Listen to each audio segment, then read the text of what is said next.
C'était un matin, au plus profond d'une forêt. Les oiseaux chantaient, les insectes bruissaient. Au milieu de cette forêt, il y a une mare couverte de nénuphars. Le soleil venait de se lever. Il y avait un peu de brume dans l'herbe, et le ciel allait devenir bleu azur. C'était en plein été. En dessous d'une souche, 2 crapauds tout verts, couverts de boutons et pustuleux à souhait, se réveillent, s'étirent et bâillent. Ils sautent sur leurs pattes, plongent dans la mare, nagent un peu, mangent quelques insectes. Ils sortent de la mare. « Dis, crapaud, t'en as pas marre, toi, de passer tout ton temps ici ? Tu ne veux pas découvrir le monde, vivre des aventures ? » ?»« Partir ? Mais pourquoi faire ? Je suis bien ici, moi. On a tout ce qu'il faut pour manger, dormir. Et puis le monde, c'est dangereux. Non, je ne veux pas partir. » »« Mais crapaud, s'il te plaît, on va faire un petit tour pour voir à quoi ça ressemble dehors. Rencontrer d'autres animaux, et puis si ça te plaît pas, on revient, d'accord ? » ?»« Bon, d'accord, Crapi. Mais c'est bien parce que c'est toi, hein. Et surtout, on est prudent. » Et voilà Crapi et Crapou partis sur les routes. Ils sautent, arrivent dans un champ. Un animal se dresse devant eux. Grand, poilu, avec des oreilles en triangle, des moustaches et un museau pointu. Une fourrure rousse et blanche. Un renard. Et il se lèche les babines. « Oh, bien le bonjour, messire Crapaud. Comme vous me semblez beau. Et si votre beauté ressemble à votre goût, il me tarde de vous manger. » »« Oh, maître renard, merci, grand merci, mais vous savez, avant de nous manger, il faut chanter une petite chanson. » »« Une chanson ? Mais pourquoi faire ? J'ai faim, moi. » »« Mais c'est pour qu'on soit bien tendre, maître renard, et encore meilleur. Et puis, ça ne prend pas plus de 2 minutes. » »« Très bien. Montrez-moi ça, que je puisse ensuite vous manger. » Les crapauds prennent une grande respiration et se mettent à chanter. Moi, je mets les pattes dans l'eau et je saute comme les crapauds. Moi, je mets les pattes dans l'eau et je saute de bas en haut. Les pattes en l'air, les pattes dans l'eau, comme les crapauds. Je trouve ça très rigolo. Les pattes en l'air, les pattes dans l'eau, comme les crapauds. Je trouve ça très rigolo. Le renard amusé les regarde et puis se met à chanter et à danser. Moi, je mets les pattes dans l'eau et je saute comme les crapauds. Moi, je mets les pattes dans l'eau et je saute de bas en haut. Les pattes en l'air, les pattes dans l'eau, comme les crapauds. Je trouve ça très rigolo. Les pattes en l'air, les pattes dans l'eau, comme les crapauds. Je trouve ça très rigolo. Et ils chantent, ils dansent, ils virevoltent, c'est très amusant. Et pendant ce temps, Crapi et Crapou ont couru loin, très loin même. Comme il était bête ce renard, dis donc. T'as vu comment on a réussi à l'avoir, Crapou ? Oui, enfin on doit faire attention, hein. On n'aura peut-être pas autant de chance la prochaine fois. Crapi et Crapou traversent le champ, toujours en rigolant. Devant eux, de l'eau, de la boue et des plantes bien plus grandes que d'eux. Ils se trouvent dans des marécages. Quelque chose glisse par terre, silencieusement, se redresse, des écailles vertes et brunes, une tête triangulaire, 2 petits yeux, une langue fourchue. Et oui, Dame Serpent observe les deux animaux. Mais que voilà deux petits crapauds bien appétissants. Je m'en vais de ce pas m'en faire un magnifique petit déjeuner. Dame Serpent, d'accord, mais avant ça, il y a tout un rituel à faire, hein. Sinon, on sera très, très mauvais. C'est un rituel? Mais qu'est-ce que cette chose? Je n'ai pas besoin de ça pour vous manger. Mais si, sinon on sera très mauvais et on va vous empoisonner. C'est une chanson pour enlever notre poison. Bon, après vous êtes un serpent, alors vous n'avez pas de pattes, donc il va falloir la modifier un petit peu. Les crapauds réfléchissent quelques instants, prennent une grande respiration et se mettent à chanter. Moi, je mets la langue dans l'eau et je saute comme les crapauds. Moi, je mets la langue dans l'eau et je saute de bas en haut. La langue en l'air, la langue dans l'eau, comme les crapauds. Je trouve ça très rigolo. La langue en l'air, la langue dans l'eau, comme les crapauds. Je trouve ça très rigolo.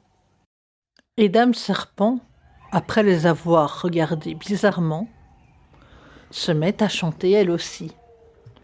Moi, je mets la langue dans l'eau et je saute comme les crapauds. Moi, je mets la langue dans l'eau et je saute de bas en haut. La langue en l'air, la langue dans l'eau, comme les crapauds. Je trouve ça très rigolo. La langue en l'air, la langue dans l'eau, comme les crapauds. Je trouve ça très rigolo. Dame Serpent chante, danse, et pendant ce temps... Ah, évidemment, Crapi et Crapou sont loin. Ils sautent, et Crapi rigole encore du bon tour qu'ils viennent de jouer aux reptiles. Il faut qu'on soit prudent, Crapi. Ils ne se laisseront pas tout savoir comme ça.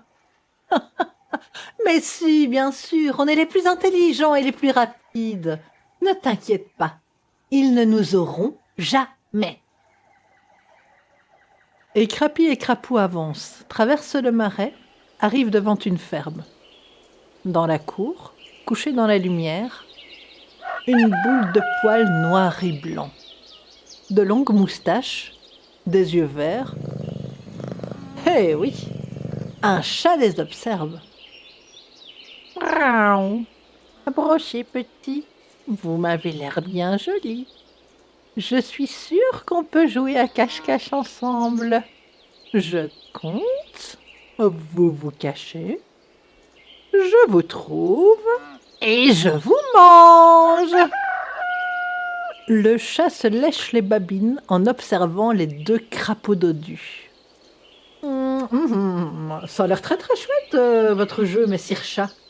Mais si au lieu de compter, vous chantiez plutôt une petite chanson. Et puis elle nous rendra bien meilleurs, vous verrez. Oh, d'accord. Apprenez-la moi, qu'on puisse jouer et que je vous mange. Et Crapi et Crapaud de chanter et de danser. Moi, je mets les pattes dans l'eau et je saute comme les crapauds. Moi, je mets les pattes dans l'eau et je saute de bas en haut. Les pattes en l'air, les pattes en l'eau, comme les crapauds. Je trouve ça très rigolo. Les pattes en l'air, les pattes dans l'eau, comme les crapauds. Je trouve ça très rigolo. Et le chat de les imiter, de chanter, de danser. C'est très très amusant. Moi, je mets les pattes dans l'eau et je saute comme les crapauds. Moi, je mets les pattes dans l'eau et je saute de bas en haut. Les pattes en l'air, les pattes dans l'eau, comme les crapauds. Je trouve ça très rigolo. Les pattes en l'air, les pattes dans l'eau, comme les crapauds, je trouve ça très rigolo. Et pendant ce temps, évidemment, Kirapi et Crapou sont déjà bien loin, et ils rigolent du bon tour joué au chat. Mais la journée a bien avancé, et le soleil descend doucement sur l'horizon. Ils traversent des champs, arrivent devant un arbre. Perché sur une branche, plume blanche, bec acéré et yeux dorés, et oui, une chouette observe les deux crapauds. « Oh, mais voilà mon repas de ce soir! Deux adorables crapauds dodus. Je ne vais faire qu'une bouchée de vous. Oh! » Ah ben non, dame chouette, ne faites pas ça. Avant de nous manger, notre dernière volonté, c'est que vous nous chantiez notre chanson. Ça prendra pas longtemps, hein. Et après, vous pourrez nous manger. Oh, d'accord. Apprenez-moi votre chanson et qu'on en finisse. J'ai faim, moi. Oh. Très bien, dame chouette. Mais pour vous, on va la modifier un peu. Les crapauds réfléchissent quelques instants et se mettent à chanter. Moi, je mets les ailes dans l'eau et je saute comme les crapauds. Moi, je mets les ailes dans l'eau et je saute de bas en haut. Les ailes en l'air, les ailes dans l'eau, comme les crapauds. Je trouve ça très rigolo. Les ailes dans l'air, les ailes dans l'eau, comme les crapauds. Je trouve ça très rigolo. Et la chouette de les imiter, de danser, de chanter, c'est amusant. Et Crapi et Crapou, ils sont déjà loin. Ils sautent, ils rigolent, mais ils ont oublié quelque chose d'important. Derrière eux, dans la nuit silencieuse, la chouette s'est envolée, à la recherche de son repas échappé. Le bruissement des ailes puissantes, elle les voit dans l'herbe, les deux crapauds. Ils l'entendent, se retournent, la voient. Vite, ils sautent. La chouette se laisse tomber sur eux, ses pattes griffues en avant. Elle va les attraper. Quand tout à coup, devant les crapauds, leur mare. Ils sautent dedans. Juste à temps. Les griffes de la chouette se referment sur le vide. Derrière les arbres, le soleil est couché. Les crapauds ont passé la journée à faire le tour de leur domaine. Fatigués, ils mangent quelques moustiques, se couchent entre les nénuphars et s'endorment.